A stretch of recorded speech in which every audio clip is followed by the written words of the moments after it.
Topic natin ngayon tungkol sa chicken feet. Kumakain ba kayo ng paan ng manok? Okay, sanayan to. Pero actually, magugulat kayo, mura lang tong paan ng manok, kinakain ng Pilipino. Meron palang pag-aaral. May mga benepisyo sa balat, sa kutis, at sa arthritis. Kaya kung problema nyo, tumatanda, nagsasag yung balat, kung problema nyo, masakit ang tuhod sa pag-edad, arthritis, tingnan natin kung bagay sa inyo ang chicken feet. Pero syempre, may positive, meron ding negative konti sa chicken feet. Sa ibang bansa, ang chicken feet parang tinatapon nila sabi nila madumi. Pero sa atin, sa ibang bansa naman, mura at nutritious ang chicken feet kasi mataas siya sa collagen. Okay, yung collagen, naririnig nyo, maraming produkto nagbebenta ng collagen. Pero ito, natural collagen. May collagen sa mga litid-litid ng bulalo. Pero chicken feet, may collagen yun Di ba yung paan ng manok, may mga litid-litid doon Tsaka maraming klaseng luto at mga sarsa. So, minsan lang, baka sa sarsa tayo magkakatalo. Ano ang laman ng chicken feet? Diba? Pang mahirap, pang mayaman, kinakain din ng chicken feet. Ang chicken feet may balat. Okay? May balat siya, may litid siya sa loob. Kinakain yung litid, healthy yon. Yung parang madikit-dikit at may tendon doon. May tendon, may litid at may maliliit na buto. Okay? Ingat tayo sa buto. So, tingnan natin, ano ang nutritional benefits ng chicken feet? 2 pirasong paan ng manok, 70 grams. Okay? Ilang calories? 150 calories. Pwede na. Ang maganda sa chicken feet, 14 grams of protein. Mataas ang protein niya. May 14 grams of protein, chicken feet, at may 70% collagen. Diba? Mahal tong collagen na to. 70% collagen para yan sa litid. Pero ang problema, may fat balat ng, siyempre kahit chicken feet, may balat na dun yung taba So, meron din 10 grams of fat. Gusto natin yung collagen, medyo ayaw natin yung fat. Carbohydrates, halos wala, 0.14 grams. May calcium siya, 5% of daily needs, pwede na. May phosphorus siya, 5% of daily needs. Konting vitamin A, 2%. At mayaman ang chicken feet sa folate.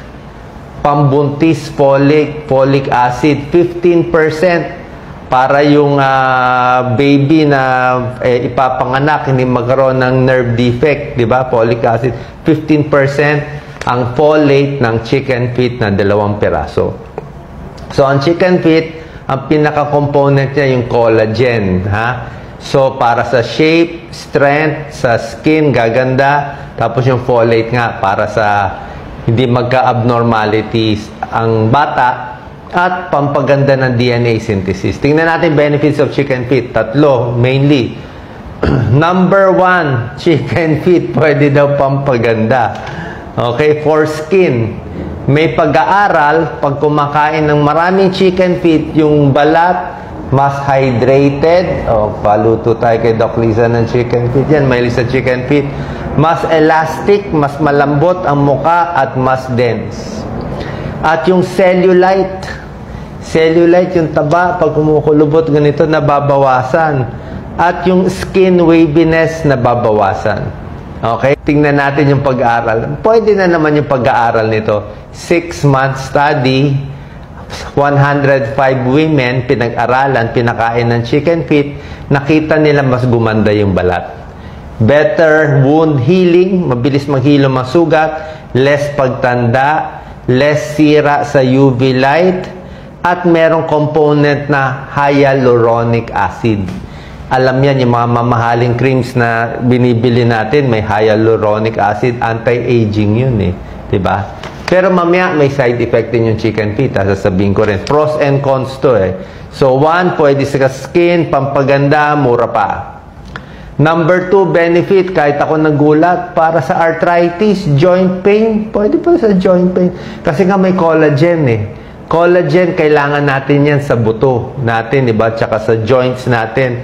Yung collagen ng chicken feet, pinag-aralan, pwede sa may arthritis, Ang dami ko na makikitang pasyente, lalo na yung mga mahihirap kong pasyente. Pag mahirap kasi, usually masakit ang tuhod nila eh. Kakatrabaho sa atin, kaka-work, masakit ang tuhod. Diba? So, knee osteoarthritis, pinag-aralan, 191 katao na puro masakit ang tuhod, binigyan ng 3 buwan ng chicken feet. Ang nangyari, nabawasan ang sakit sa tuhod, nabawasan yung paninigas sa tuhod, at mas nagalaw ang tuhod kasi nga may collagen. Alam ko maraming binibigay sa mga arthritis, merong mga glucosamine, chondroitin, marami pa, o itong mga collagen. Pero ito natural chicken feet kasi nga litid yung kinakain mo Isa pa para sa arthritis, may isang 12-week study, 3-month study, 139 na athletes, binigyan naman to ng collagen, mas lumakas, nawala yung sakit yung katawan nila. Number 1, para sa balat. Number 2, para sa joints, pwede kumain ng chicken feet. Gano'ng karami? Mga 2 piraso, 2 chicken feet in a day. Number 3, ang chicken feet, collagen, maganda rin sa buto. So, sa mga babae na menopause, na lumalambot na ang buto, osteoporosis, bone loss, baka ma-fracture, pwede ang collagen ng chicken feet. Pinag-aralan yan sa menopausal women. Okay, so ito medyo may konting pag-aaral to, itong collagen. Number 4, sa blood sugar, hindi ganun kalaki ang pag-aaral. Parang animal study lang na baka hindi tataas. Pero hindi natin sure sa blood sugar. Kasi daw, ini-stimulate ang glucagon like peptide 1, pero hindi natin sure to sa diabetes. Sa puso, hindi rin natin masasabi good or bad sa puso. Okay? Ngayon, pupunta tayo sa bad effects. Hindi naman 100% bad. Ang problema sa chicken feet, yung linis. May mga ibang lugar, sabi nila, actually, hindi ko naman ganun kalinya yung pagtingin. Siguro mga ibang mas marunong. Meron daw chicken feet na parang madumi o may ammonia na parang na-burn. Yun ang sabi sa parang pagduda kayo na yung chicken feet na siguro pangit ang itsura o parang na-burn daw o may diferensya yung paa o baka may sakit o ganon, huwag nyo kakainin. So, dapat maganda yung chicken feet. So, yung cleanliness nung chicken feet, importante. Okay?